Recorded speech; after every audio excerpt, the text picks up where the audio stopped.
নমস্কার, স্বাগত সিটিভিএন এ। সুপ্রভাত তোমাদের সকলকে। আমার পড়ুয়া বন্ধু যারা রয়েছে নিশ্চয়ই ভাবছো এডুকেশন অনলাইনে আজকে কি পড়াশোনা করব আমরা। আজকে ক্লাস 12 যে পড়ুয়া বন্ধুরা রয়েছে আমার তাদেরকে সবার আগে স্বাগত। তারা একেবারে খাতা বই নিয়ে বসে পড়ো, কারণ যে স্যার আগেও আমাদের এখানে এসেছেন, খুব ফেভারিট তোমাদের সেই স্যার আবারও আজকে রয়েছেন। ইংলিশ পড়বো আজকে আমরা, ক্লাস 12-এর ইংলিশ। স্বাগত জানাবো স্যারকে আরও একবার স্টুডিওতে। কৌশিক সেন, দ্য মিত্র ইনস্টিটিউশন মেনের টিচার উনি। স্যার আপনাকে অনেক স্বাগত, গুড মর্নিং। আমরা সরাসরি আজকে আলোচনায় চলে আসবো, কারণ অনেক কিছু জানতে হবে আজকে আমাদের। তোমরা নিশ্চয়ই এতক্ষণে রেডি হয়ে গিয়েছো, চলো ডিরেক্টলি চলে যাই আমরা আলোচনায়। স্যার কি দিয়ে শুরু করবো আজকে? হ্যাঁ, আমরা 12 একটু ঝালাই করব, কারণ একটু রিভিশন পার্ট, রাইটিং স্কিল হবে। আর সবচেয়ে বড় কথা হলো এই যে খাতা পেন্সিল নিয়ে বসে পড়ার ভয়টা দেখালেন না, আমি ফার্স্টে ভয় পেয়ে গেছি সত্যি। তো ওই জায়গা থেকে ঢুকছি যে খাতা পেন্সিল ছাড়া কি পড়াশোনা করা যায় না? তো প্রাচীন শিক্ষার পীঠস্থান নালন্দা, তো সেখানে তো শ্রুতি মাধ্যমে শিক্ষাদান শিক্ষা গ্রহণ হতো। তো আজকে একটু ফার্স্ট একটু কয়েক মিনিট একটু ওই শ্রুতি মাধ্যমে দেখা যাক যে আমি এমন কিছু বলতে পারি কি না। এমন কিছু অবশ্যই বলবো না যা তোমরা কোনোদিন শোনোনি, কোনোদিন জানো না এরকম। কিন্তু শুধু খাতা পেন্সিলটাকে একটু সরিয়ে রাখো কিছুক্ষণের জন্য, একটু লেটস ট্রাই। এবং যদি কিছু মুখ থেকে বলি বা যদি কিছু দেখাই ইত্যাদি, তো একটু শোনো। শ্রুতি মাধ্যম যে পড়াশোনা চাইলেই যে কোনো জায়গায় যে কোনোভাবে সম্ভব। তো এগোবো। কিছুদিন আগে আমাদের প্রজাতন্ত্র দিবস পালিত হলো, রিপাবলিক ডে। রিপাবলিক ডে অর্থাৎ প্রজাতন্ত্র দিবস এবং ইন্ডিপেন্ডেন্স ডে স্বাধীনতা দিবস, এর মধ্যে একটা দুটো তিনটে ছোটো ছোটো একটু ডিফারেন্স তোমাদের বলবো, কারণ একটু জেনে রাখা দরকার। যদি ভারতকে ভালোবাসো, যদি ভারতের বাসিন্দা হও, তাহলে একটু প্রয়োজন এগুলো জেনে রাখার। দেখো, রিপাবলিক ডেতে পতাকা ওড়ে, স্বাধীনতা দিবসে পতাকা ওড়ে। একটা বেসিক ডিফারেন্স আছে, সেটা কি? এই যে শ্রুতি মাধ্যম, প্লিজ শোনো। রিপাবলিক ডেতে আমরা পতাকাটাকে খুলি, we unfurl, UNFURL, the flag, the tricolour national flag, যা বল। On Independence Day we hoist the flag. এই সিগন্যাল করলাম, কিছু বুঝলে? আনফাল, হয়েস্ট, কি বুঝলে? উত্তোলন করা, অর্থাৎ HOIST। একটা বেসিক ডিফারেন্স পেলে? তাহলে ভেবে দেখো, আমরা স্বাধীনতা, আমরা স্বাধীন, এই জিনিসটা বোঝানোর জন্য আমরা পতাকাটা তুলছি।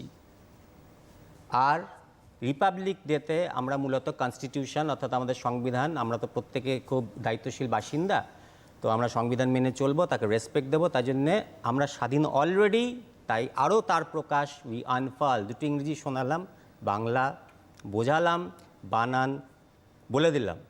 এবারে প্রথম ডিফারেন্সটা হয়ে গেল। দ্বিতীয় ডিফারেন্স, ধরো রাজপথ, একটা জায়গার নাম অবশ্যই দিল্লি রাজপথ, সেখানে কিন্তু রিপাবলিক ডে পালিত হয়। রাজপথ, রিপাবলিক ডে হলো।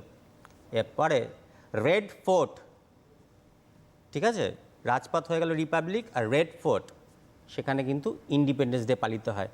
এরপরে দেখো, আমি বলতে পারি অনেক কিছুই ডিফারেন্স, অনেক কিছুই বলতে পারি, কিন্তু আরেকটা বলতে পারি মেইন যেটা ডিফারেন্স, সেটা হচ্ছে যে প্রেসিডেন্ট একটাকে অ্যাড্রেস করে আর PM একটাকে অ্যাড্রেস করে। অবশ্যই স্বাধীনতা দিবসে PM অ্যাড্রেস করে।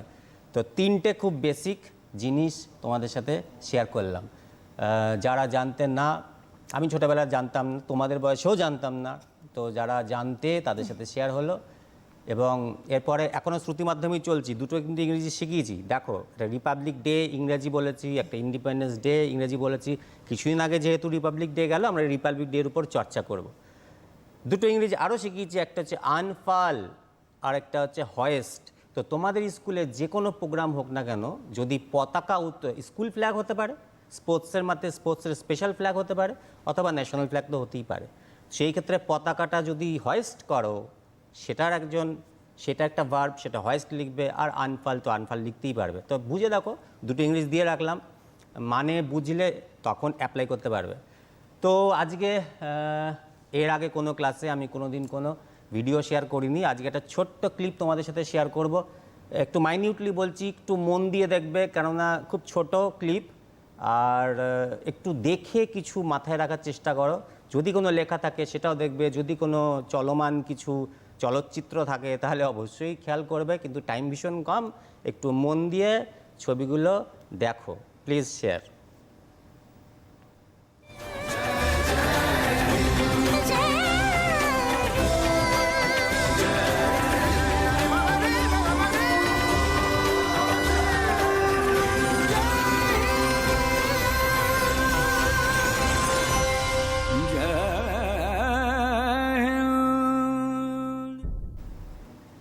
আচ্ছা, তো কতগুলো জিনিস দেখলে, জানি যে একসাথে অনেকগুলো বেশি দেখে ফেলেছো, কিন্তু আমাদের ব্রেন খুব স্পিডে চলে। তোমরা 5G এজের ছেলে মেয়ে। তো ধরো এই রিপাবলিক ডে নিয়ে তোমাকে একটা রিপোর্ট লিখতে বললো, তারপরে বুঝতে পারছো আমরা রিপোর্ট রাইটিংয়ে ঢুকলাম। তো টিভিতে দেখেছো খাতা পেন্সিলটা সাইডে রয়েছে, আগে মগজে তৈরি করো হোয়াট টু পুট দেয়ার, অর্থাৎ এটা হচ্ছে যেটা দেখলে that is input, that is processor, খাতা হচ্ছে আউটপুট। বুঝেছো? তো এই রিপোর্টটা অলরেডি হয়ে গেছে। এই রিপোর্টের দুটো পার্ট আছে। যেমন ধরো কিছু কিছু বাক্য হবে যেগুলো সর্বদাই প্রেজেন্ট টেন্স, যেমন যে রিপাবলিক ডে কাকে বলে, মুখে মুখে শেখাচ্ছি, শ্রুতি মাধ্যম। রিপাবলিক ডে প্রথম যখন এই ভিডিওটা শুরু হলো তখন প্রথমে কি ছিল? A national holiday. Republic Day is a national holiday. হয়েছে? প্রথম বাক্য কিন্তু মুখে মুখে তৈরি করে দিলাম। তো এটা জানো না এমন কিছু না। তো দ্যাট নিডস প্রসেসিং। শুধু যা দেখছো চারপাশ থেকে, এর জন্য আমি কোনো নোট বই কোনো কিছু ঘাটলাম না। কিন্তু Republic Day is a national holiday. 2 নম্বর কি? এবার বাক্যটায় যাবো, আস্তে আস্তে যাব, কিন্তু একটা দেখবে একটা যে কোনো কিছু লেখার একটা ফরম্যাট আছে। তো এই রিপোর্টের ফরম্যাটটা কি? রিপোর্টের ফরম্যাটটা হচ্ছে যে প্রথমে একটা হেডিং দিতে হবে। তাহলে হেডিংটা কি দেবো? এটা তো আমরা ব্যবস্থাপনা করেছিলাম। এই যে রিপাবলিক ডে তো দেখলাম একদিনে বা একটু সময়, কিন্তু এটা ব্যবস্থাপনা করতে হয়। তো তোমাদের স্কুলে যে পরিকল্পনাই হোক না কেন, কিছু জিনিস হবে, ঘটবে, এবং তার রিপোর্ট তোমরা তৈরি করবে। এই তো ধরো স্পোর্টস ডে হলো, তো একদিনে হয়ে যায়, কিন্তু তার আগে পরিকল্পনা তো অনেক, আর হয়ে গেলে তারপরে লেখো। তাহলে বেসিক্যালি এটা পাস্ট টেন্স ফলো করবে। কিন্তু তুমি কি দিচ্ছ? You are describing. যতটা হয়েছে ততটাই তুমি ডেসক্রাইব করছো, ব্যাখ্যা করছো। তো যত বেশি প্রাণবন্তভাবে সহজ সাপটা বাক্য লিখতে পারবে তত বেশি ভালো হবে। তাহলে আমি কিসের কথা বলছিলাম? হেডিংয়ের কথা। চলো হেডিংয়ে যাই। খুব সিম্পল স্যার, কতগুলো ইংলিশ শোনো। এই যে রিপাবলিক ডে হলো, এইরকমই তোমাদের স্কুলে কিছু না কিছু একটা না একটা পর্ব বা অনুষ্ঠান হবে, সেটা হয়ে গেলে তারপর রিপোর্টিং করতে হবে। তাহলে আমি দিলাম অবজারভেশন অফ রিপাবলিক ডে, অথবা ABC school observed Republic Day. হয়ে গেল Republic Day observed by ABC school. হলো? তো 2-3 রকমে দিলাম, একটাই শব্দকে ধরে যাচ্ছে কিন্তু, অবজার্ভ মানে পালন করা। এবার তুমি তার জায়গায় অন্য ইংরেজি দিতে পারো। আমি যাব আস্তে আস্তে, আমি শুধু বলছি হেডিং দিলে, ঠিক আছে? তার নিচে আসো, একদম খাতায় দুপাশ থেকে একটু জায়গা করে মাঝখানে হেডিংটা দিলে। এবার এই কেউ আছো না, একটু ঢেউ খেলাও এরকম করে। তো ঢেউটু খেলিও না, খুব সিম্পল একটা হেডিং দাও, নিচে ব্র্যাকেটের মধ্যে তোমার নাম লেখো। এনারা অবশ্যই রিপোর্টার, এবং এনারা হচ্ছে স্টাফ কর্মী রিপোর্টার। খুব ভালো নাম, আরও ভালো স্টাফ করেসপন্ডেন্ট, কিন্তু ওটায় যাব না। যদি খবরের কাগজের রিপোর্ট বা কোনো খবর দিতে না হয়, তাহলে আমাদের যে ঘটনাগুলো হয়েছে এটাও একটা খবর। এটা হয়তো মাস জানানোর দরকার নেই, অনেক পাবলিককে জানানোর দরকার নেই, একটু সীমিত পরিসরে জানানোর দরকার। সেই ক্ষেত্রে তোমরা হবে রিপোর্টার। ব্র্যাকেট শুরু করো, বাই তোমার নাম, পুরো নাম, স্বর্ণাক্ষরে, সরি মানেটা তাই, তুমি রিপোর্টার, তুমি ক্রিয়েটার, সুতরাং ব্র্যাকেটটা ক্লোজ করে দাও, তোমার নাম। তো যারা রিপোর্ট তৈরি করে তারা খুঁটিনাটির দিকে নজর রাখে, কি কি ঘটনা কখন ঘটেছিল, এই দিনটির মাহাত্ম্য বলে, আমি কিন্তু বাক্যটা শুরু করে দিয়েছি, দেখো আমি বলেই দিয়েছিলাম রিপাবলিক ডে কাকে বলে দিয়ে, Republic Day is a national holiday. তো এর জন্য এতক্ষণ যে আমার সাথে ক্লাস করলে, এর জন্য কি আমি কোনো রকম নোট এক্ষুনি করো এরকম কোনো ব্যাপার নেই। কোনো রকমভাবে তোমাদের কঠিন কিছু, কমপ্লেক্স কিছু, ভয় দেখানোর মতন কিছু এরকম কি গেলাম, কোনো প্রসেসে গেলাম না। ওই ভিডিওটা দেখানোর উদ্দেশ্য এই হলো যে এর থেকে অনেক বড় ভিডিও তোমরা টিভিতে দেখো বা বিভিন্ন জায়গায় দেখো বা নিউজ পেপারে দেখো বা খবরে শোনো, সেইটাকে ইউটিলাইজ করো। কতগুলো কাটা কাটা কাটা কাটা শব্দ নাও। প্রেজেন্ট টেন্স কেন ব্যবহার করলাম? কারণ এর আগের বছর রিপাবলিক ডে হলিডে ছিল, পরের বছর রিপাবলিক ডে হলিডে থাকবে। রিপাবলিক ডে একটা হলিডে, এটাকে আমরা মেনটেন করি ন্যাশনাল হলিডে, তাই এটা প্রেজেন্ট টেন্স, ঠিক আছে? তো এরপরে আমরা সেকেন্ড সেন্টেন্সে যাব। তো ব্যাপারটা হচ্ছে যে রিপাবলিক ডে কাকে বলেছে। দেখো রিপাবলিক ডের মেন ফাংশনটা কি আমি বলে দিচ্ছি। দেখো আমি বাংলা বলছি, মাঝে মাঝে ইংরেজি বলছি, আমার বলা শব্দগুলি কিন্তু বাক্য। তাহলে what is the main function or object, লক্ষ্যটা কি? সেকেন্ড সেন্টেন্সটা যাও, যে ভিডিওটা দেখালাম তার সেকেন্ড সেন্টেন্সটা কী ছিল? To pay tribute to the constitution of ইন্ডিয়াকে রেসপেক্ট করতে হবে। তাহলে সিম্পল সেন্টেন্স বলো, the main function of this day is to pay tribute অথবা to pay respect to the constitution of India, হয়ে গেল। বা পিপল পে রেসপেক্ট অথবা people respect the constitution of India. এর থেকে সোজা বাক্য আর হয় কি? দুটো বাক্য এসে গেল। তো এরপরে অল্প অল্প করে এবার ওই ভিডিওটায় ঢোকো যে তুমি কি কি দেখলে। দেখো আমি তোমাদের একটু হাইলাইট করে দিই, একটু প্যারেড দেখলে, একটুকুনি মোটর বাইকের উপর স্কিল দেখলে, অবশ্যই মহিলারা করেছিল। তারপরে তোমরা দেখলে যে আমাদের পিএম তিনি পতাকাটাকে আনফাল করলেন। রিপাবলিক ডেতে তিনি পতাকাটা তোলেননি, কিন্তু তিনি আনফাল করলেন। তাহলে সবার আগে কি কাজ? পতাকা আনফাল করো। তাহলে দুটো বাক্য হয়ে গেছে রিপোর্টে। এবারে পাস্ট টেন্সে চলে যাব, কেননা আনফাল করার ব্যাপারটি হয়ে গেছে। তাহলে দ্য পিএম কমা দাও, যদি নাম মনে থাকে দাও, তারপরে একটা কমা দাও, যদি নাম না মনে থাকে তাহলে একটা কমাতেই যথেষ্ট। Unfurled, unfurled the national tricolour flag of India. 3 নম্বর বাক্য হলো। তো এই রকমভাবে তুমি শুধু একটার পর একটা বাক্য দেখবে আর যাবে। এবারে তুমি একটা দেখো, যেই কিনা পতাকাটা খুললো, তুমি একটা ওপেনিং সং দাও। তাহলে ধরো তোমার স্কুলে হচ্ছে, কোনো ওপেনিং সং দেওয়ার দরকার আছে। তাহলে the students স্যাং an opening song, inverted কমার মধ্যে যে সংটা গাইছে তার নামটা দিয়ে দাও। ওটা ইংলিশে লেখো, বাংলায় লিখো না। বা ন্যাশনাল অ্যান্থেম হচ্ছে ন্যাশনাল সং, যদি ওইটা দাও ওইটা দাও, আর যদি যে কোনো অন্য গান দাও তাহলে ইনভার্টেড কমার মধ্যে দাও। এরপরে দেখো, যে কোনো অনুষ্ঠান সেটা ছোট যতই হোক তার একটা প্রিজাইডিং থাকে, মানে যিনি কিনা ওখানে সম্মানীয় অতিথি, special guest, one who presides over. তুমি তখন আরেকটা বাক্য লেখো, অমুক একটা নাম দিয়ে দাও, দ্য লোকাল কমিশনার, এক্সাম্পল দিয়ে দিলাম, কমা, আবার নাম, আবার কমা। যদি নাম না দাও, এটা একে রায় দিয়ে দিলে, এটা সুপারফিশিয়াল নাম, নকল নাম, তাতে কেউ কিছু এসে যাবে না। তুমি যে দিতে পেরেছো that is important. The local commissioner, comma, A K Roy, comma, presided over the meeting, PRESIDED, presided over the meeting.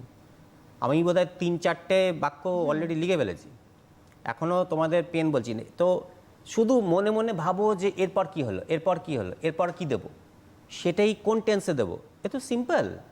তো রিপোর্ট লেখা নিয়ে এত টেনশান, এত ভয়ের কিছু নেই। কিন্তু টেনশান আর ভয়ের একটাই আছে, সেটা হচ্ছে যে আমি তো মাস্টারমশাই, তো আমি ইনস্ট্যান্ট বসে বসে তৈরি করে দিতে পারছি, কিন্তু তুমি যদি এটাকে প্র্যাকটিস না করো তাহলে তুমি তখন, অর্থাৎ পরীক্ষার সময় বসে বসে পারাটা একটু টাফ হবে। অনেকের মগজ আমার থেকেও অনেক বেশি ফাস্ট, আমি আশা করব এবং এক্সপেক্ট করব যে তোমরা বসে বসেই তৈরি করতে পারো। তো ধরা যাক তুমি রিপাবলিক ডে তৈরি করতে পেলে, তোমার কাছে স্বাধীনতা দিবস এলো। তুমি স্বাধীনতা দিবস তৈরি করলে, তোমার কাছে ব্লাড ডোনেশন এলো। তো এই একটু একটু ব্লাড ডোনেশনে কি কোনো পতাকা উঠানো যাবে না? ব্লাড ডোনেশনে কি ওপেনিং সং গাওয়া যায় না? রক্তের উপরে কি কোনো রক্তদান, পুণ্য দান, তো এটা কি কোনো গান করা যাবে না, অথবা প্রেজাইডেড হবে না, অথবা আরেকটা ইংরেজি বলবো যে গেস্ট বলেছিলাম তোমাদের, দ্য গেস্ট সিট, এটা ও যেটা আসন রেখেছি, এটা স্পেশাল কাউকে আনলে প্রোগ্রামটা একটা মহিমা বজায় থাকে। দ্য গেস্ট সিট, এবার দেখো এতক্ষণ আমি প্যাসিভ ভয়েস ব্যবহার করিনি, এবার প্যাসিভ ভয়েসও শেখো। ওয়াজ অ্যাডোন্ড, ADORNED, ADORNED, অলঙ্কৃত করা। গেস্ট সিট অলঙ্কৃত করলেন অমুকের দ্বারা, বাই অমুক। যদি উল্টে দিই তাহলে অমুক কামা নাম কামা অ্যাডোন্ড দ্য গেস্ট সিট, সিম্পল সা ইংরেজি, ঠিক আছে। এরপরে দেখো তোমাকে কিছু করে দেখালো, অনেক পাবলিক চারপাশে বসে থাকে, যে ভিডিওগুলো দেখলে যারা কুশলী শিল্পী তারা কিছু করছিল, তারা ডিসপ্লে করছিল, আর ডিসপ্লে কিছু পাবলিক দেখছিল, তারা চারপাশে আছে, আমি তোমাদের পাবলিক দেখাইনি অ্যাটলিস্ট। তো তুমি বলবে দেয়ার ওয়্যার ডিসপ্লেজ, DISPLAYS, প্রদর্শনী অফ ড্যাশ ড্যাশ ড্যাশ, ঠিক আছে, বাইক স্টান্ট, ঠিক আছে, ডান্স প্রোগ্রামস, কালচারাল প্রোগ্রামস, তো এগুলো কমা দিয়ে চলে যাবে, মানে দুটো তিনটে তুমি ডিসপ্লে হয়েছে, নানান রকম প্রোগ্রাম হয়েছে। অথবা ডিসপ্লে যদি মনে না থাকে, দেয়ার ওয়্যার, দেখো এবার একটা অন্য টাইপের সেন্টেন্স দিলাম, ইন্ট্রোডাক্টরি দেওয়ার, কোথাও কিছু হয়েছে এর ইন্ট্রোডাকশান হচ্ছে দেয়ার দিয়ে। দেয়ার ওয়্যার, একটা হলে ওয়াজ, ডাবল হলে পাস্ট টেন্সে were, there were programmes on dash dash dash, মাথায় ঢুকেছে। এরপরে দেখো প্যারেড তোমরা দেখেছিলে, তাহলে প্যারেডটা কারা করলো? স্টুডেন্টস মেড প্যারেড, অথবা স্টুডেন্টস প্যারেডেড দ্য গ্রাউন্ড, বুঝেছো। তারপরেরটা তোমরা যদি পুরো প্রোগ্রামটা দেখো রিপাবলিক ডে, তাহলে দেখবে যে এমন গাড়ির মতন যাচ্ছে সাজানো গোছানো, ওই হ্যাঁ, ওটাকে ম্যাম বলল, ম্যাম উচ্চারণ যেটা করলাম একটু পরিষ্কার করে দিচ্ছি, সেটা হচ্ছে ট্যাবলো। বানানটা ট্যাবলোর মতন না, বানানটা হচ্ছে টেবিল, তার সাথে AU যুক্ত করো, টেবিল লেখো AU যুক্ত করো, খুব সোজা একটা বানান শিখিয়ে দিলাম, ঠিক আছে। তো ওই যে সাজিয়ে গুছিয়ে যায় কালচারাল ডেপিকশন হয়, দ্যাট ইজ কল্ড ট্যাবলো। তাহলে there were displays of tableau of different states to show, উদ্দেশ্য টু দেব, to show the culture of that state, ঠিক আছে। এরপরে আমরা কিন্তু সৈন্যদের, বীর সৈন্যদের সম্মান দেব, তাহলে প্রেজেন্টেশন একটা সেরিমনি থাকবে, তাহলে অমুক প্রেজেন্টেড ব্রেভারি অ্যাওয়ার্ডস, দেখো সাবজেক্ট ভার্ব অবজেক্ট, অমুক প্রেজেন্টেড কি দিল, ব্রেভারি অ্যাওয়ার্ডস অথবা gallantry awards to brave soldier. যদি একবার ব্রেভ দাও তাহলে আরেকবার ব্রেভ দেবে না, তাহলে আমি লিখবো গ্যালেন্ট, ঠিক আছে, হিরোইক, ঠিক আছে। এবারে অনেকগুলো বাক্য হয়ে গেছে, প্রায় বোধহয় 7-8টা বেশি বাক্য হয়ে গেছে। এবারে আমরা রিপোর্টটাকে শেষ করতে চলেছি। তো ধরো লাস্টের জন্য একটা কিছু তো কিছু না কিছু ভাবে তো শেষ হয়, কেউ স্পিচ দেয়, স্পিচের কথাটা আমি বলিনি, তোমরা জানো, হি গেভ বা he delivered speech, short speech on অমুক, যে বিষয়ের উপর যদি আরও প্রমিনেন্ট করে বলতে পারো, this person delivered speech on এই বিষয়, ঠিক আছে, অন দ্য ন্যাশনাল ইন্টিগ্রিটি, ঠিক আছে, অন দ্য ন্যাশনাল ইউনিটি, ঠিক আছে। আমি কিন্তু বারবারই বলছি, স্যাম্পল দিচ্ছি, এর মধ্যে হাজার রকমের ভ্যারিয়েশন তৈরি করা যায়, at it depends on you, কিন্তু বেসিক জিনিস হলো সাবজেক্ট ভার্ব, তার টেন্স, এগুলোকে বজায় রাখা। রিপোর্ট একটা দুটো বাক্য প্রেজেন্ট টেন্স হতে পারে, বাদবাকি বাক্য পাস্ট টেন্সে যাওয়াটাই শ্রেয় বলে আমি মনে করি, কারণ যেটা লিখবো তার মধ্যে যদি অনেক কিছু লিখি কিন্তু যদি গ্রামাটিক্যাল ভুল থাকে অথবা বানানের ভুল থাকে, তো ওই লেখাগুলোকে আমাকে দুর্বল করতে থাকবে, ঠিক আছে, ছোটো ছোটো ছোটো ছোটো রোগের মতো। এবারে প্রোগ্রামটা শেষ হয়ে গেল। দ্য প্রোগ্রাম, তোমার স্কুলে যাই প্রোগ্রাম হোক না কেন, আমি কিন্তু রিপাবলিক ডে ধরেছি মানেই পরীক্ষায় রিপাবলিক ডে শিখতে হবে এবং এটাকেই মাথার মধ্যে রাখতে হবে না, কিছু কিছু শব্দ ওখান থেকে তুলতে হবে। দ্য প্রোগ্রাম ওয়াজ কনক্লুডেড, শেষ করা হলো। এবার তুমি বলবে কনক্লুডেড দিলাম, এন্ডেড দেবো, তো দাও, কিন্তু একটু পরিমার্জিত ভাষা, তুমি রিপোর্টার, আগেই বলেছি, যতটা সুন্দর করে পাবলিককে রিলেট করতে পারবে। The programme was concluded by dash act, ধরা যাক যে আমি বাইক স্টান্ট যেটা দিলাম সেইটা দিয়ে আমি প্রোগ্রাম শেষ করব, তাহলে আমি কি লিখব? The programme was concluded by a daring অথবা a dangerous bike stunt performed by the women, জনার বলো, ব্যাটালিয়ন বলো, যা খুশি বলো, এক্সেট্রা অ্যাক্ট, যা খুশি, বাক্যটাকে শেষ করে দাও। এবার তুমি তোমার সামগ্রিক পরিবেশ বলো, যে একটা পরিবেশ কীরকম একটা পরিবেশ হলো। তো তুমি যখন রিপোর্টিং করছো এবং একটা স্পোর্টস ডে নিশ্চয়ই একটা নর্মাল স্কুল ডে থেকে অনেক আলাদা, যে কোনো পালনীয় দিবস অবশ্যই মানুষ খুব এনথুসিয়াস্টিক্যালি সেখানে আসে। তো একটা বাক্য তোমাদের সাথে শেয়ার করছি, অ্যান অ্যাটমসফেয়ার, অ্যাটমসফেয়ার মানে পরিবেশ, তাহলে অ্যান অ্যাটমসফেয়ার অফ এনার্জি, খুব সোজা ইংরেজি দিয়েছি, এবারে ওর সাথে একটু যোগ করবে, এনার্জির আগে একটু যোগ করো, ভাইব্র্যান্ট, বুঝতে পেরেছ? ভাইব্র্যান্ট মানে আমি সিগনালে দেখিয়ে দিলাম, এবারে ডিকশনারি কনসাল্ট করো, যদি ইচ্ছা না করে তুলে দাও, যদি ইচ্ছা করে এর থেকেও ভালো শব্দ লেখো, আমি বলেছি অনেক ভ্যারিয়েশনসে যাওয়া যাবে। অ্যান্ড উৎসাহ, তুমি হ্যাপিনেস লেখো, যদি না পারো এনথুসিয়াজম লেখো, এনথু ENTHU, সিয়াজম SIASM, এবারে বিরাজ করছিল, খুব সিম্পল অনুসারে ওয়াজ দেয়ার অথবা ওয়াজ ফাউন্ড অথবা একটা প্রিভেইলড, PREVAILED,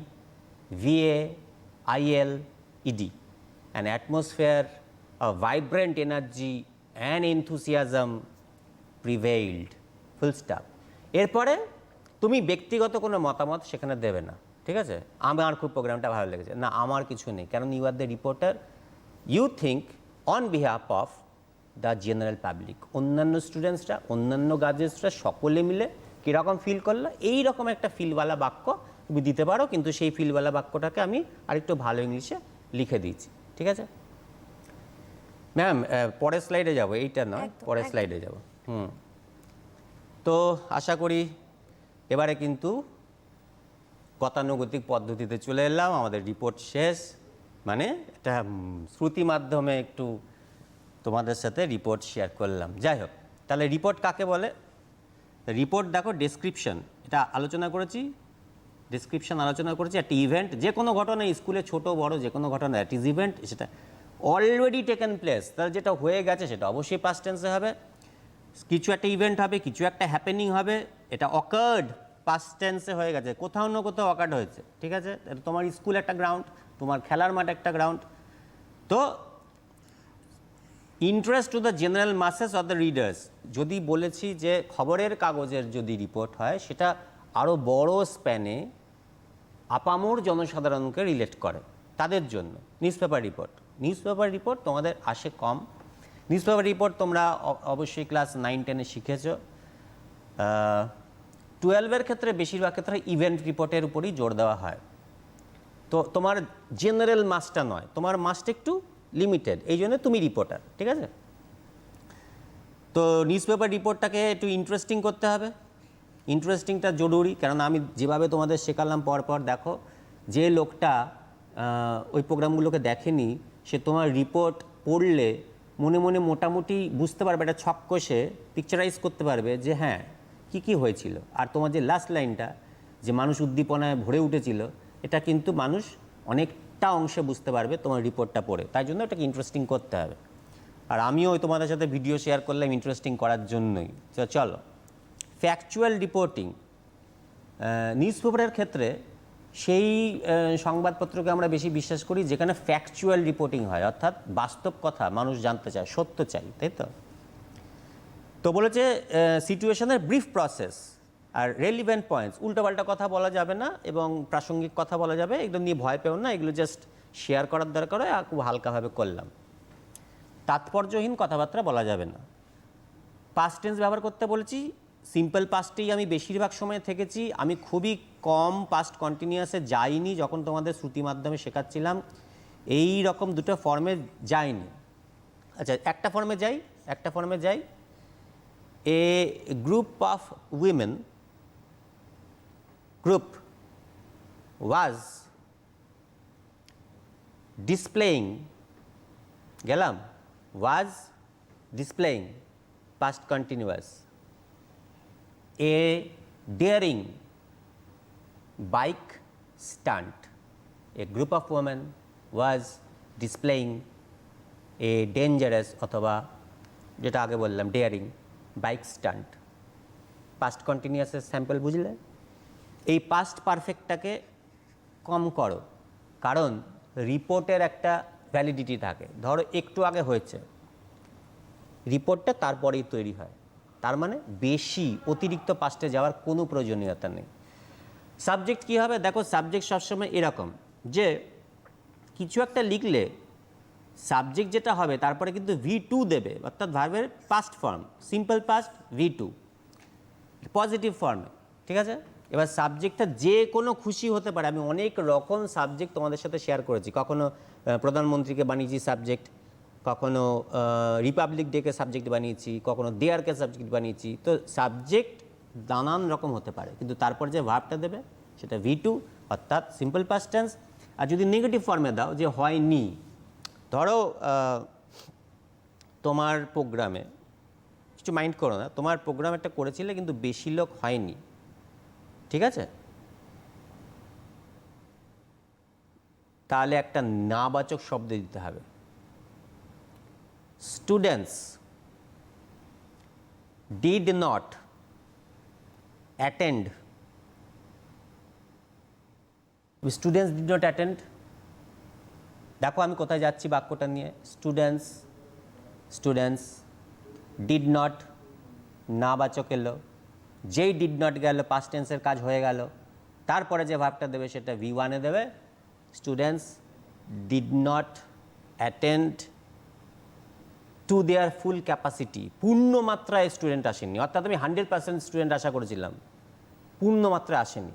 তবে চেষ্টা করবে নাবাচক সেন্টেন্স রিপোর্টে না লেখার, না জাতীয় জিনিসটা এটা নেগেটিভ অ্যাট্রিবিউট হয়, সেটাকে অ্যাভয়েড করার চেষ্টা করবে। শুধু প্যাটার্নটা কীরকম হয় তার জন্য আমি তোমাদের বলে দিলাম। দেখো এইগুলো হচ্ছে সাবজেক্ট, তোমরা জানো, first person, second person, third person, এগুলো এর মধ্যে আই, ইউ, এগুলোকে অ্যাভয়েড করার চেষ্টা করবে, ঠিক আছে? দে ব্যবহার করার চেষ্টা করবে। উই এটা ব্যবহার একবার দুবার করতে পারো, তুমি কারণ আমরা বলছো, আমি বলছো না, করতে পারো। আর থার্ড পার্সনে বেশি যাবে। আর তারপরে দেখো মেন ভার্ব, আমি এতক্ষণ মেন ভার্ব ব্যবহার করেছি আর বি ভার্বও ব্যবহার করেছি, দেয়ার ওয়্যার, দেয়ার ওয়াজ ব্যবহার করেছি। তাই জন্যে সাবজেক্টের পরে মেন ভার্ব অথবা সাবজেক্টের পরে বি ভার্ব এটা ব্যবহার করবে। যদি কন্টিনিউয়াসে যাও তাহলে সাবজেক্টের পরে বি ভার্ব অর্থাৎ অ্যামিজার ওয়াজ ওয়্যার, তার মধ্যে ওয়াজ ওয়্যার নেব, তারপরে ভার্বের মেন ভার্ব অর্থাৎ দুটো ভার্ব ব্যবহার করতে হবে। তো এই জন্য আমি তোমাদের কি বলি যে খুব সিম্পল সা সেন্টেন্স লেখো, যখনই কন্টিনিউয়াসে যাবে দুটো ভার্ব ব্যবহার করতে হবে, সেই দুটোর মধ্যে প্রথমটা হবে পাস্ট টেন্স, সেটা হবে বি ভার্ব, বুঝতে পেরেছো? সিম্পল যাও। আর এটাকেই এখানে ব্যবহার করে ভেঙে ভেঙে বুঝিয়েছি, অনেকে এই জায়গাটাতে ভুল করে। তো ম্যাম নেক্সট স্লাইডে যাবো। একেবারে স্যার, সবসময় চেষ্টা করেন যাতে যতটা সম্ভব সহজ করে বুঝিয়ে দেওয়া যায় তোমাদের ক্ষেত্রে, এবং এতক্ষণ তো যা বললেন স্যার একেবারেই সবটাই বললেন, শুনে শুনে অভ্যাস করো, পরে যদি দেখতে হয় পড়তে বসে আবারও দেখতে পারবে, কারণ সোশ্যাল সাইটে থাকবেই, যতবার ইচ্ছে স্যারের এই কথাগুলো ভালো করে শুনতে পারবে, যেমনটাই স্যার শুরুতেই বলেছিলেন। স্যার তারপর দেখো প্রথম দিকে আমি কি বলেছিলাম, হোয়াট ইজ রিপাবলিক ডে, এ দেখো হোয়াট। তো যদি তুমি সেন্টেন্স কনস্ট্রাকশন করতে যাও নিজে নিজে প্রশ্ন করো, যেমন ধর হু, তুমি একটা ছবি দেখলে যে পতাকাটা খোলা হলো, কে খুলেছে? ও হচ্ছে সাবজেক্ট, ব্যাপারটা বুঝতে পেরেছো?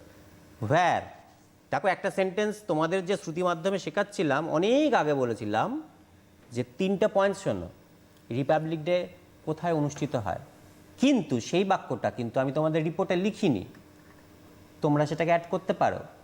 The Republic Day is held, is কেন দিলাম? কারণ প্রত্যেক বছরই হয়, প্রেজেন্ট টেন্স চলে গেল, প্যাসিভ ভয়েস ধরেছি, ইজ হেল্ড অ্যাট, বুঝতে পেরেছো? রেড ফোর্ট হোক, রাজপথ হোক, অবশ্যই এটা রাজপথ হবে। এবার জায়গা পেলে আমার বলা প্রত্যেকটি শব্দ আমি কিন্তু ঘুরিয়ে ফিরিয়ে তোমার রাইটিং স্কিলেই পাঞ্চ করে দিলাম। এবারে কতগুলি আমি করেছি, কতগুলি তোমাদের জন্য রেখেছি যাতে ওগুলোকেও বাক্য বানাতে পারো। হোয়েন কখন হলো, হোয়াই কেন হয়, অবজেক্ট, মনে করো আমাদের উদ্দেশ্যটা এই রিপাবলিক ডে আমরা পালন করি কেন, হয়ে গেছে। তো আমি এমন কিচ্ছু বলি না যেটা কিনা আউট অফ দ্য ওয়ার্ল্ড, যেটা তোমার মাথা থেকে বেরিয়ে যাবে। আমি আগে তোমাদের বলি, তারপর প্রমাণ করে দেখিয়ে দিই যে ঠিক আমি যতটুকু বলেছি ততটুকু যদি তুমি ভাবো তাহলে এমনিতে ইংলিশ ভেতর থেকে বেরোতে থাকবে। বুঝতে পেরেছো? কিন্তু আমি যে বললাম নিয়ম মেনে চলাটা জরুরি। এটা কিছু নেই, ইনসিডেন্ট হ্যাপেন্ড, এটা আমরা পাবলিককে বলছি। ক্রোনোলজিক্যাল অর্ডার সবার পরে পতাকা তোলা হয় না, ঠিক ওপেনিং সং লাস্টে হতে পারে না। ওপেনিং সং তাহলে একটা ক্রোনোলজি থাকবে, ক্রম থাকবে, সেই ক্রমটাকে ফলো যেমন যেমন ঘটেছে তেমন তেমন করে ম্যাম খুব সুন্দর কথা বললেন, তো আমি শুনি অবাক হয়ে যাই যে আমি তোমাকে এইরকম ভাবে বলতে পারলাম না কেন। আচ্ছা, আই উইটনেস যদি দেখো রিপোর্টটাকে আরও প্রাণবন্ত করার জন্য একটা আই উইটনেস দেবে। কোনো টিচার হতে পারে, কোনো তোমার ছাত্র হতে পারে, ছাত্রী হতে পারে, কোনো গার্জেন হতে পারে। সে নিজে চোখে দেখেছে, তো সেইটাকে ইনভার্টেড কমার মধ্যে রাখো, তার খুব ভালো লেগেছে। কেন? যে আমরা যখন নিউজ পেপার রিপোর্ট তৈরি করি তখন কিন্তু আমরা আই উইটনেস খুঁজি, যে ওই জায়গায় যে দুর্ঘটনাটা ঘটেছে তার আই উইটনেসটা একটা একদম ধারে কাছে কে ছিল, মোটামুটি কে দেখেছে, তার কথাটাকে কেন তুলি? কেননা সেইটা ফ্যাকচুয়াল হয়, বেশি সাপোর্ট দেয় যে হ্যাঁ এই ব্যাপারটা আমি নিজের চোখে দেখেছি এবং হয়েছে। যদি পারো আই উইটনেস দেবে ইনভার্টেড কমার মধ্যে, অমুক সেইড বলে ইনভার্টেড কমা দিয়ে শুরু করবে। আর যদি না পারো দেবে না। নিউজ পেপার রিপোর্টের ক্ষেত্রে দিতে হয় এবং দিলে খুবই ভালো। চলো তারপরে অথেন্টিসিটি প্রমাণ করে। কেন আমি আই উইটনেস দেব? তার বিবৃতি কেন দেব? অথেন্টিসিটি। তো এই কমেন্ট এটা চলছে, কিছু নেই। দেখো future close plan of action being planned, এটা নিউজ পেপারের ক্ষেত্রে হয়। তুমি এটাও লিখতে পারো যে ভবিষ্যতে আমাদের বিদ্যালয় আরও এরকম অনেক প্রোগ্রাম করবে। তাহলে আওয়ার স্কুল ভবিষ্যতে will organise such programs in the future, in the near future. একটা মাত্র ভবিষ্যতের বাক্য জুড়লাম, আগে জুড়িনি, এখন জুড়ে দিলাম। যদি হয়। আবার যদি দুর্ঘটনামূলক রিপোর্টের হয়, কোথাও কিছু ক্ষয়ক্ষতি হলো, সেখানকার রাজনৈতিক ব্যক্তিরা এলেন এবং সেখানে বললেন যে দেওয়া হবে, ক্ষতিপূরণ দেওয়া হবে, তো that is future, simple. Formal language, এখানে কোনো পার্সোনাল কথা বলা যাবে না, আগে বলেছি ম্যাম, পরের স্লাইডে যাব। ফর্মাল ল্যাঙ্গুয়েজ ব্যবহার করবেন, ক্লিয়ার। আমি যতটুকু ব্যবহার করেছি দেখবে কতগুলি শব্দ নিয়েই ছকে গেছি, লিখে গেছি। তো ফর্মাল ল্যাঙ্গুয়েজ ব্যবহার করবে। দু একটা শব্দ হয়তো, দু একটা ইংরেজি হয়তো তোমাদেরকে নতুন ঠেকলো, কিন্তু আমি তো সে বানান টানান সব তোমাদের সাথে শেয়ার করে দিয়েছি। যাই হোক, তারপরে দেখো যে পরের স্লাইড দেখতে পাচ্ছি যে থার্ড পার্সনে লিখবে আই ইউ, না, উই চলে এলো একবার, না হলে ভালো হয়। ইনডাইরেক্ট স্পিচে লিখবে ডিরেক্ট স্পিচ শুধুমাত্র আই উইটনেসের ক্ষেত্রে, না হলে নয়। বুঝে শুনে করো। প্যাসিভ ভয়েস, আমি অ্যাক্টিভ ভয়েস প্যাসিভ ভয়েস দুটোই শিখিয়েছি। নিউট্রাল, অর্থাৎ তুমি একটা রিপোর্টার, তুমি কোনো রকমভাবে কারোর দিকে ঝুঁকবে না। হ্যাঁ, তোমার প্রোগ্রামটা ভালো লাগেনি, খবরদার না। ভালো লাগাই মানুষের সাথে শেয়ার করতে হয়, খারাপ লাগা মানুষের সাথে গোপনে শেয়ার করতে হয়, ঠিক আছে? আর ফিগারেটিভ স্পিচ, অলংকরণ লাগবে না। ওটা যখন চিঠি লিখছো, ফর্মাল জিনিসের ক্ষেত্রে বেশি অলংকরণ দেবে না। এটা ডুয়েল মিনিং হতে পারে, লোকে ভুল বুঝতে পারে। মানে সাদা মাটা, সোজা সাপটা ভাষা ব্যবহার করবে। অর্নামেন্টাল ল্যাঙ্গুয়েজকে আমরা ফিগারেটিভ বলবো, এটাকে অ্যাভয়েড করবে। আর এই হোয়েন, ওয়্যার, হাউ এগুলো নিয়ে আলোচনা করেছি। নেক্সট স্লাইডে যাবো ম্যাম। তো এরপরে কিন্তু স্যাম্পেলে চলে যাব, বুঝতে পেরেছো? মানে অনেকক্ষণ ধরে তোমাদের সাথে কি কাকে বলে বলছি, কি সাবজেক্টের উপরে আসতে পারে। তো ধরে নাও যে সেন্টেন্সগুলো এই স্লাইডটায় রয়েছে, তো দেখবে অনেক কিছু এই স্লাইড থেকে নেওয়া যাবে। এর থেকে অনেক বেশি তোমরা জানো, কিন্তু বলছি যা বারবার brush up. Two make the students aware of, এটা হচ্ছে আমাদের অবজেক্ট, যে আমরা কোনো একটা প্রোগ্রাম কেন করব। কারণ হয় কাউকে রেসপেক্ট দেবো, ঠিক আছে? ধরো টিচার্স ডে, আমরা কাকে রেসপেক্ট, তোমরা জানো, ডক্টর সর্বপল্লী রাধাকৃষ্ণন। তাহলে the target, the object of the programme was to pay respect to doctor Sarvepalli Radhakrishnan. Simple. ঠিক সেই রকম তুমি ছাত্রদেরকে নিয়ে প্রোগ্রাম করছো, তাহলে কোনো ব্যাপারে তাদেরকে অ্যাওয়্যার করবে। দেখো, two make the students aware of, এইটা লাল কেন? এটাকে কমন রাখো, শুধুমাত্র সাবজেক্টটা এখানে বদলে যাবে। এখানে সাইবার ক্রাইম, সোশ্যাল মিডিয়ার অ্যাডিকশান, নেশা, এই নিয়ে বলা হয়েছে, অনলাইন গেমস এইসব নিয়ে বলা হয়েছে। তোমার তো শুধু এইটা বদলাবে, এটা নয়। যে কোনো ব্যাপারে তুমি ছাত্রকে সচেতন করতে পারো। টু মেক দ্য তোমাদের স্কুলে রিপাবলিক ডে পালন হলো কেন? Two make the students aware of the value of Republic day. মাথায় ঢুকেছে? চলো তারপর কি কি বিষয়ের উপর আসতে পারে। এটা একটা হলো পাবলিকেশন অফ ওয়ার্ল্ড ম্যাগাজিন, তাহলে টাইটেল কি দেবে? Publication of world magazine by ABC school, বুঝেছ? ম্যাজিক শো ফর ফান, কিছু একটা ফান তুলতে পারি স্কুলে ম্যাজিক শো করলে, তাহলে ABC school organisers magic show. For fund তলায় লিখলে বা ফর ফান্ড লিখলে কোনো অসুবিধা নেই। সায়েন্স এক্সিবিশন, বিজ্ঞান মেলা প্রদর্শনী, এডুকেশনাল এক্সকারশন, এর বাংলা আমি বলবো না বাবা, একটু ডিকশনারি খুঁজে দেখে নিও, তাহলে আমি এগোতে পারবো না। হ্যাঁ সত্যি পড়াচ্ছি না, শেয়ার করছি জাস্ট। এডুকেশনাল এক্সকারশন, শিক্ষামূলক ভ্রমণ, আর বলবো না বলি সব বলে ফেলি। স্কুল ক্লিনিং অ্যান্ড স্যানিটাইজেশন খুব গুরুত্বপূর্ণ একটা জিনিস। বুক ফেয়ার অথবা হ্যান্ডিক্রাফট ফেয়ার, শিল্প মেলা, হস্তশিল্প মেলা অথবা ফ্লাওয়ার মেলা হতেই পারে, কোনো অসুবিধা নেই। পুষ্প মেলা, রোড সেফটি উইক অথবা ওয়াটার কনজারভেশন, জল সংরক্ষণ। 125তম বার্থ অ্যানিভার্সারি অফ এনএসসি সদ্য গেল, তাই তো? সেটা তোমাদের স্কুলে পালিত হতে পারে বা হয়েছে তার রিপোর্ট হতে পারে। নির্মল বাংলা অবজারভেশন, এই তো লিখেই দিলাম, অবজারভেশন অফ 125 অমুক, তো এটা তোমার হেডিং, এত ক্লিয়ার করে বোঝাচ্ছি। এরপরে যদি হেডিং নিয়ে হেড খারাপ করো তাহলে কিন্তু মুশকিল, ঠিক আছে? তাহলে অবজারভেশন অফ লালকালি important, observation of school establishment day, title heading হয়ে গেল। কতগুলি শব্দ দেখো, অবজার্ভ এটা ভার্ব হিসাবে, অবজার্ভ পালন করা, সেলিব্রেট, পারফর্ম, এক্সিকিউট, পারফর্ম, এত কিছু কঠিন শব্দ একটা দুটো দিচ্ছি, কেউ তো একই রকম শব্দ চায় না। করে দেখানো, ডিসপ্লে বলেছি, পারফর্ম করে দেখানো, এক্সিকিউট করে দেখানো, প্রশংসা, অ্যাপ্লড, থ্যাঙ্ক, হেডমাস্টার মশাই সবাইকে থ্যাঙ্ক দিলেন প্রোগ্রামটার পরে, ঠিক আছে? ডেলিভার, স্পিচ বুঝিয়ে দিয়েছি। ডু, কিছুই পেলে না তখন ডু লিখবে, তার পাস্ট টেন্স ডিড লিখবে। The women, a group of women did a daring bike stunt, full stop, কোনো সমস্যা নেই, ঠিক আছে? প্রিজাইড ওভার আগে বুঝিয়েছি, ডিসপ্লে বুঝিয়েছি, প্রেজেন্ট, এই প্রেজেন্ট দুটো আছে, একটা হচ্ছে কোনো নাম স্যার ম্যাম ডাকলেন, প্রেজেন্ট স্যার অর্থাৎ উপস্থিত, আরেকটা হচ্ছে to present. A group of women বারবারই মহিলাদের নিয়ে বলা উচিত, ঠিক আছে? ওনারা যদি বাইকের উপরে সোজা দাঁড়িয়ে বাইক চালাতে পারেন, মানে দাঁড়িয়ে আছেন চলমান বাইকের উপরে, তাহলে ওনাদের নিয়েই বলা উচিত। এ গ্রুপ অফ উইমেন প্রেজেন্টেড, বুঝলে?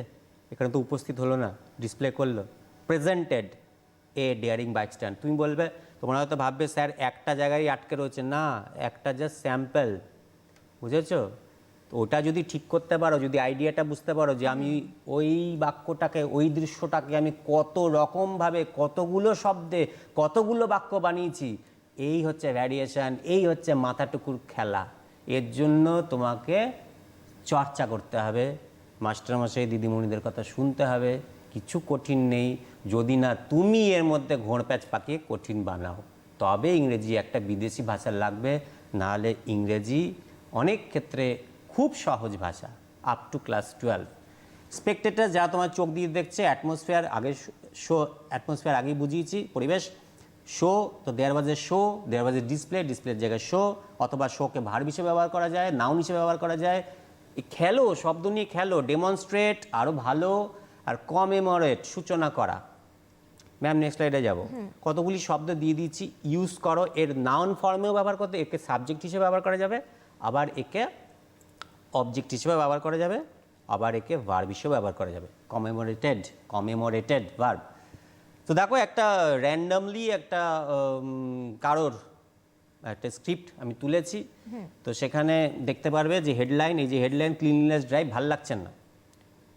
Observation of cleanliness drive by ABC school হলে আমার ভালো হতো। Observation of cleanliness drive by ABC school, যে পড়বে সে ওই হেডিংটা পড়েই অনেকটা খবর, আমরা অনেকেই হয়তো খবরটা ডিটেলসে রিপোর্টে পড়ি না, কিন্তু আইডিয়াটা পেয়ে যাই হেডিংটা পড়ে। তাহলে বাই লাইন এখানে তুমি দেবে, যেটা লেখা নেই, এ দেখো কি মিস্টেক দেখেছো, নিজের নাম লেখেনি, বাইতে যে ব্র্যাকেটে নিজের নামটা লেখেনি। ডিটেলস এগুলোকে আলোচনা করেছে, আর ফার্দার ডিটেলস আরও তথ্য দিয়েছে, আর ইন্টারভিউ, কমেন্টস, ফিউচার অ্যাকশনস এগুলো নিয়ে তোমাদের আলোচনা করেছি। ইনি কীভাবে শুরু করেছেন একটু দেখে নিই। The A B C high school organised cleanness drive on the occasion of Gandhi Jayanti. বুঝতে পেরেছ? উনি কাকে বলে দিয়ে শুরু করেননি, অবজেক্ট দিয়ে শুরু করেননি, একটা অ্যাভারেজ অমুক স্কুল অর্গানাইজ করলে এইভাবে শুরু করেছে। এটাকে ইন্ট্রোডাক্টরি বাক্য বলা যায় না। ইন্ট্রোডাক্টরি বাক্য বলতে গেলে আমি ঠিক বললাম দিনটা কেন, দিনটার লক্ষ্য কী, এইভাবে শুরু করো, এইটা আসবে থার্ড বাক্য। বুঝেছ? এইভাবে পরপর পরপর চলো। এবার দেখো দিয়েছে, পরে দিয়েছে the main purpose of this program, purpose, object. The main purpose of the programme was to create awareness among the students. প্রথম এর আগের স্লাইডে দেখিয়ে দিয়েছিলাম to make the students aware. Simple, যেটা দিয়ে শুরু করা উচিত। এটা দিয়ে শুরু করা উচিত। এই হচ্ছে তোমাদের একটা ফল্ট বললাম, ঠিক আছে? তো এখানে আসলে কি ব্যাপার জানো তো ম্যাম, নেক্সট স্লাইডে যাব। এখানে আসলে কি জানো তো, স্যাম্পল দিলাম, এটা জাস্ট একটা স্যাম্পল, একজনের খাতা দেখালাম। প্ল্যানটা তোমার, কোন বাক্যটা আগে দেবে, কোন বাক্যটা পরে দেবে, সেই ছকটা তোমার। আগে পরে দিতে পারো, কিন্তু আমি যেটা আগে দিলে ভালো হয় সেটা সাজেশান দিতে পারবো। যদি তোমার মাথায় হিট না করে, তুমি যদি লিখে দিয়ে থাকো, আমরা এর মধ্যে কোনো বিশাল গর্হিত অপরাধ দেখি না। কিন্তু একটা কথা তো মনে রাখবে যে আমরা অনেকগুলো খাতা দেখি, তো আমরা একটু ইমপ্রেসড হতে চাই। We want to be impressed by your script. সেইটাকে বজায় রাখার চেষ্টা করো, কারণ তোমরা এক একজন এক একটা ফ্যামিলিতে বিলং করো। তো ইমপ্রেশন দিয়ে মনটা জয় করে যদি একটু মানসিকভাবেও হাফ নম্বর বার করা যায়, দ্যাট উড বি ফাইন। আরেকটা স্যাম্পল দেখাচ্ছি, দেখো এই লালগুলোকে চেঞ্জ করবে, লালগুলোকে চেঞ্জ করা যাবে। এটা ছক কষেছি তোমাদের মতন, যাতে দেখে পরে লিখতে পারো। অমুক ABC school was the destination of many participants from all parts of Kolkata, ধরে নাও এটাকে অন অমুক। অর্থাৎ তুমি বলতে চাইছো যে কলকাতার অনেক অংশের অনেক লোক এর গন্তব্যস্থল ছিল তোমার স্কুল। তোমার স্কুলে সায়েন্স এক্সিবিশন হচ্ছে, তাহলে তোমার স্কুলটা হচ্ছে গন্তব্যস্থল, ডেস্টিনেশন সেটাই ছিল। দেখো কি সুন্দর একটা ইন্ট্রোডাক্টরি বাক্য, বুঝতে পেরেছ? যে ABC school was the destination, ছিল গন্তব্যস্থান, অফ মেনি পার্টিসিপেন্টস অথবা মেনি পিপল দেখো, পার্টিসিপেন্টসের জায়গায় পিপল দেখো, স্টুডেন্টস লেখো, মেনি আদার স্কুল স্টুডেন্টস লেখো, অ্যান্ড দেয়ার গার্জিয়ান্স লেখো, from all parts of Kolkata, বা তুমি যে জেলায় থাকো সেই জেলার নাম লেখো, অন তারিখ দিয়ে দিছে। That is introduction. ফার্স্টের যেটা স্যাম্পল দেখালাম, এটার যেটা স্যাম্পল দেখালাম, ডিফারেন্সটা বুঝলে? এটা ভীষণ ইমপ্রেসিভ। চলো, দ্য ইভেন্ট ওয়াজ, এবার ঘটনাটা বলছি, ইভেন্টটা কী নিয়ে? The event was a seminar organised by অমুক। কে না কে এটাকে অর্গানাইজ করবে, তো তাহলে ইভেন্টটা কি? এটা হচ্ছে সেমিনার, অর্গানাইজ করছে। তবে ইভেন্ট, অর্গানাইজড এই শব্দগুলো আগে ফেলে এসেছি, ওখান থেকে নিচ্ছি কিন্তু, ঠিক আছে? The seminar was about, the seminar was about মানে হচ্ছে লক্ষ্য, object. The object of the seminar was, তিনটে বাক্য হয়ে গেল। দুর্দান্ত একটা ওপেনিং হলো। এত বেশি প্যারাগ্রাফ করতে যেও না, টানা একটা প্যারাগ্রাফে লেখো। পার্টিসিপেন্টস ইনক্লুডেড, এর মধ্যে কারা কারা এসেছে? এর মধ্যে তুমি প্যারেন্টস বলতে পারো, পলিটিক্যাল পার্সোনালিটিস বলতে পারো, আদার স্কুল স্টুডেন্টস বলতে পারো, নেবারিং স্কুলস বলতে পারো, ঠিক আছে? এই লালগুলো চেঞ্জ করতে হবে। অ্যাপ্রক্সিমেটলি এত লোক অ্যাটেন্ড দ্য মিটিং, এত লোক মোটামুটি মিটিংয়ে এসছে। অ্যাক্টিভিটিসের মধ্যে কি কি আছে? The activities were. এবার বুঝতে পারছো প্রথম দিকে কি বলছিলাম শ্রুতি মাধ্যমে? এবার সেগুলো কাজে লাগছে। কি কি কাজ তুমি করেছো? ইনক্লুডেড, দ্য অ্যাক্টিভিটিস ওয়্যার অমুক অমুক অমুক, অথবা দ্য অ্যাক্টিভিটিস ইনক্লুডেড অমুক অমুক অমুক, ঠিক আছে? এই লালগুলোকে চেঞ্জ করা যাবে। তো চলছো এইভাবে। এবার টু সাম আপ করেছে, সাম আপ মানে কনক্লুডেড, এটা একটা ইংলিশ শোনালাম। টু সাম আপ, কনক্লুশন, অর্থাৎ the seminar was concluded by a speech of অমুক, শেষ হয়ে গেল। Many people who attended benefited a lot from it, যারা এসেছিল তাই সেমিনার থেকে উপকৃত হয়েছে। অর্থাৎ many people were benefited because they attended the meeting. নিজে মানেটা সোজা করে বুঝে নাও, তারপরে বাক্যটা সিম্পলে লেখো, কম্পাউন্ডে লেখো, কমপ্লেক্সে লেখো, দ্যাট ডাজন্ট ম্যাটার। ম্যাম পরের স্লাইডে যাব। তো ব্যাপারটা হচ্ছে তোমাদের সাথে বারবার বলছি যে আমি রিপোর্ট কিন্তু শেখাচ্ছি না, রিপোর্টটা যাতে আরও সুন্দর হয়, আরও যাতে ঠিকঠাক হয়, তো সেইটার চেষ্টা করছি। এখন আসলে চাইবো এবার আমি রিপোর্ট সংক্রান্ত কথা আলোচনা করছি, রাইটিং, কিন্তু আজকে একটু গ্রামারে যাব। তোমাদের দিক থেকে কোনো প্রশ্ন এলে খুব ভালো হয়, নাহলে আমি গতানুগতিক পদ্ধতিতে কিছু গ্রামার অবশ্যই তোমাদের সাথে শেয়ার করব। তো সেই গ্রামারগুলো প্রশ্নটা তোমাদের সামনে রাখবো। তোমরা যদি ফোন কল করো তাহলে খুব ভালো হয়, আর না হলে কিন্তু আমি আমার মতন এগোবো। তোমাদের একেবারেই যদি কিছু বুঝতে অসুবিধে হয় স্যার এখানেই রয়েছেন, কোনো অসুবিধে নেই। যা প্রবলেম হচ্ছে ডিরেক্টলি ফোন করো, নাম্বার যাচ্ছে স্ক্রিনে, স্যারের সঙ্গে কথা বলো, স্যার এখানেই প্রবলেম সলভ করে দেবে। কারণ এর পরে তোমাদের কাছে এটাই সুবিধে যে তোমরা বারংবার এটা দেখতে পারবে, কিন্তু স্যারের সঙ্গে ডিরেক্টলি এই বিষয়টা নিয়ে আর আলোচনা করতে পারবে না। এই 1 ঘন্টাই টাইম স্প্যান, এর মধ্যেই তোমাদের ঠিক করে নিতে হবে। যদি কোনো রকম কোনো অসুবিধা হচ্ছে এক্ষুনি কল করো, স্যারকে জিজ্ঞেস করো, স্যার প্রবলেম সলভ করে দেবেন। Thank you ma'am. আমরা তাহলে গ্রামারের স্লাইডটায় যাই। হ্যাঁ, গ্রামারের স্লাইড তোমাদের কাছে ওপেন আছে। এখন ব্যাপার হচ্ছে, দেখো এই যে গ্রামার আমরা শিখি কেন, সেটা হচ্ছে রাইটিংটাকে জোরদার করার জন্য। রাইটিংয়ের কারেক্টনেস চাই, রাইটিংয়ের ক্ল্যারিটি চাই, রাইটিংয়ের ডেলিভারি চাই, রাইটিংয়ের এনগেজমেন্ট, অর্থাৎ ওই যে বললাম ইন্টারেস্টিং, তোমার লেখা পড়ে পাবলিক তোমার প্রতি আকৃষ্ট হবে, একটা এনগেজমেন্ট আসবে। এই কারণের জন্য গ্রামার ঠিকঠাক অ্যাপ্লাই করতে হয়। তাহলে গ্রামার যখন ঠিকঠাক শিখবে তখনই সুন্দর বাক্য লিখতে পারবে, সিম্পল বাক্য লিখতে পারবে, কোনো অসুবিধা নেই।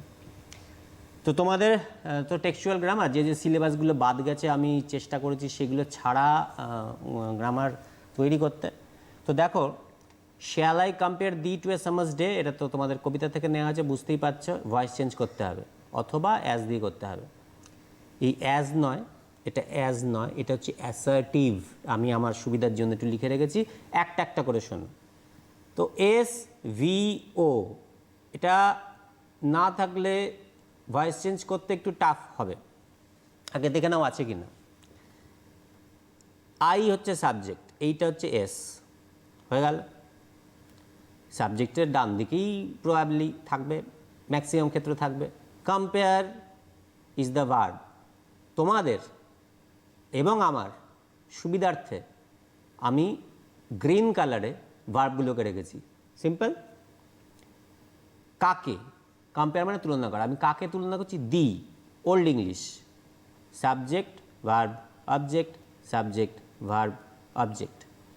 কিন্তু এর আগে একটা শেয়াল আছে, এটা নিয়ে সমস্যা। এটা মোডাল ভার্ব, এই কারণের জন্য এটা প্রশ্নবোধক বাক্য। যেখানে লোকের ভুল হয় সেই জায়গাগুলোকে আমি ব্লু কালারে রেখেছি, এটা হচ্ছে ভুল হওয়ার জায়গা। মনে রাখবে, ভয়েস চেঞ্জের ক্ষেত্রে যে পাঞ্চুয়েশন মার্ক থাকবে সেই পাঞ্চুয়েশন মার্কই শেষ হবে। তাহলে এটা বসেই যাচ্ছে জায়গায় লাস্টে, আমি বুঝতে পারছি। আর এটা এক্সট্রা আছে, মোডাল ভার্ব। আমার নিয়মটা হচ্ছে এইটুকুনি। তো প্রশ্ন করার জন্য হেল্পিং ভার্বকে আগে আনতে হয়, ঠিক আছে? মোডাল ভার্ব থাকলে, বাক্যের মধ্যে যদি মোডাল ভার্ব থাকে, আগে আসে প্রশ্ন করার ক্ষেত্রে। তাহলে একটু ভালো করে শোন, আমি এইটুকুনি দেখছি কিন্তু চোখে, পাখির চোখের মধ্যে আমি এইটুকুনি দেখছি। তাহলে আই কম্পেয়ার দি, দি যদি এ পাশে আসে, সাবজেক্ট অবজেক্ট জায়গা চেঞ্জ করবে, এটা তো ছোটোবেলা থেকে শিখে আসছো। তাহলে হয়ে যাবে দাও, THOU। আই কম্পেয়ার দি, তাহলে হয়ে যাবে দাও। আচ্ছা, আমি একটু লিখতে পারবো তো এখানে? তাহলে আমি লিখলাম দাও, THOU, ঠিক আছে? শ্যালটাকে রেখে দিচ্ছি হাতে, ধরা যাক শ্যালটা এখানে রেখে দিলাম হাতে। এবার আমি কি করব, এই ভার্বটা যেটা আমার কাছে আছে সেটাকে আমি কি করব, প্যাসিভ ভয়েসে নিয়ে যাব। কিভাবে দেখো, বি ভার্ব, V3,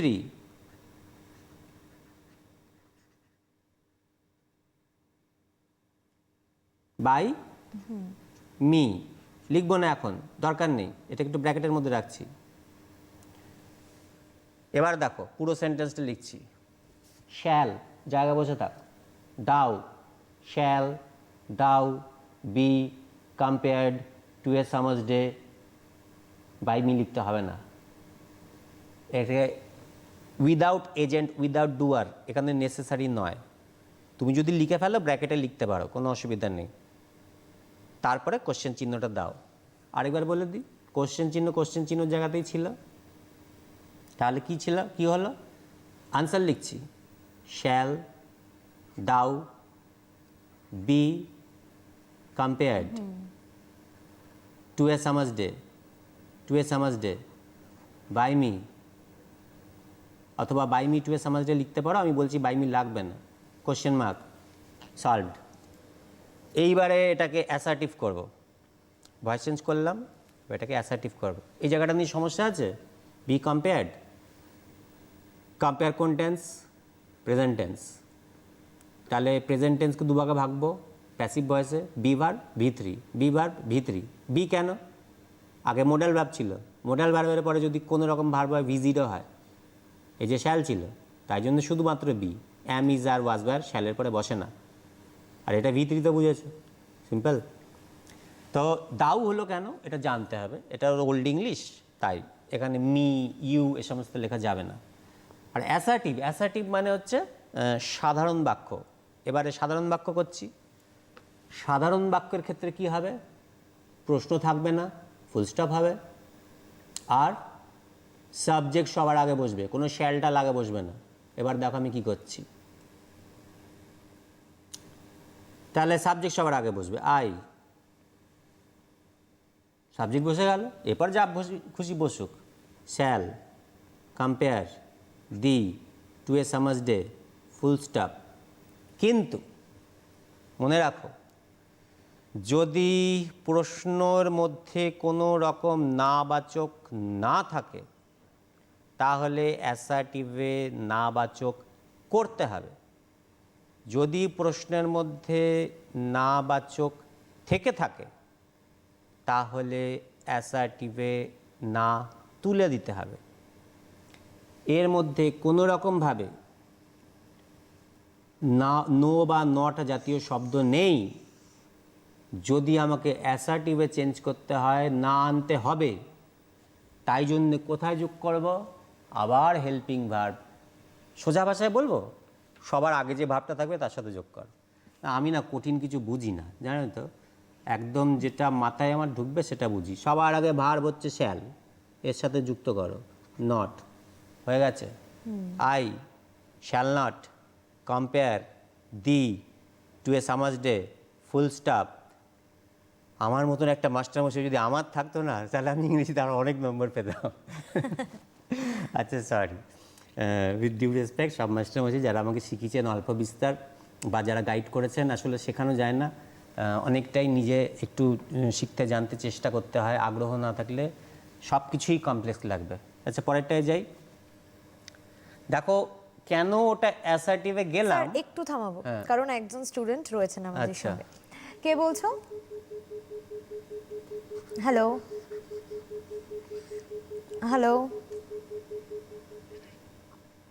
কোনোভাবে লাইনটা ডিসকানেক্ট হয়ে গিয়েছে। আবার এলে অবশ্যই বলবেন।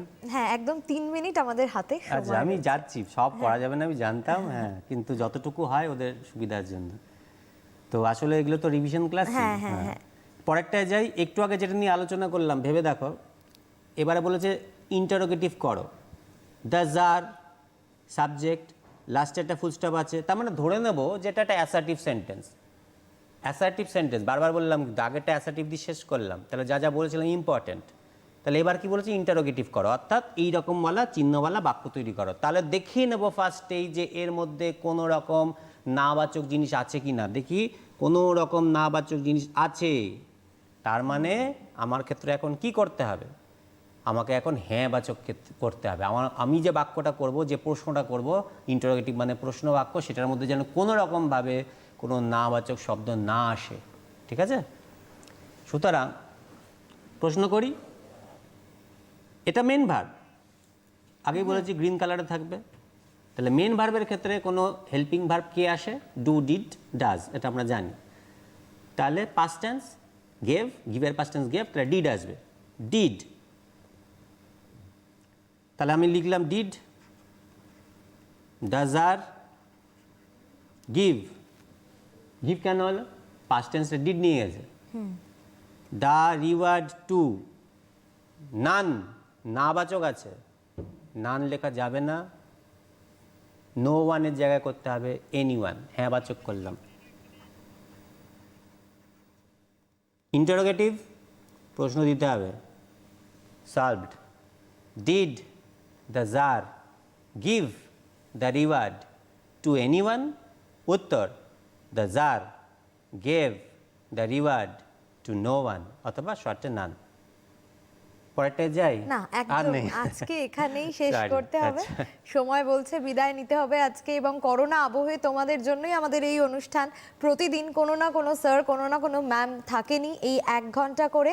আর সেই জায়গায় দাঁড়িয়ে এই অনুষ্ঠান তোমরা যে ফিডব্যাক দিয়েছো, সেই ফিডব্যাক থেকেই প্রতিদিন আমরা আসতে বাধ্য হই তোমাদের কাছে, আসতে ভালো লাগে আমাদের। তার কারণ এই সময়টা আমরাও এনজয় করি, যে স্যার ম্যাম যা পড়ান আমরাও নিজেদের মধ্যে সেগুলো বোঝার চেষ্টা করি, ছোটবেলাটাকে পাওয়ার চেষ্টা করি। আজকে এডুকেশন অনলাইন এই পর্যন্ত। স্যার আপনাকে অনেক অনেক থ্যাংক ইউ। অনেক কিছু জানতে পারলে তোমরা আজকে। অবশ্যই আবারও রিওয়াইন্ড করে দেখো, সোশ্যাল মিডিয়ায় তোমাদের জন্য এটা আপলোড করা হয়, যতবার খুশি পড়তে বসে দেখো, কোনো রকম কোনো অসুবিধা নেই। এডুকেশন অনলাইন এখন এই পর্যন্তই। আবার দেখা হবে কাল তোমাদের সঙ্গে অন্য কারোর, অন্য কোনো টিচারের সঙ্গে। নমস্কার।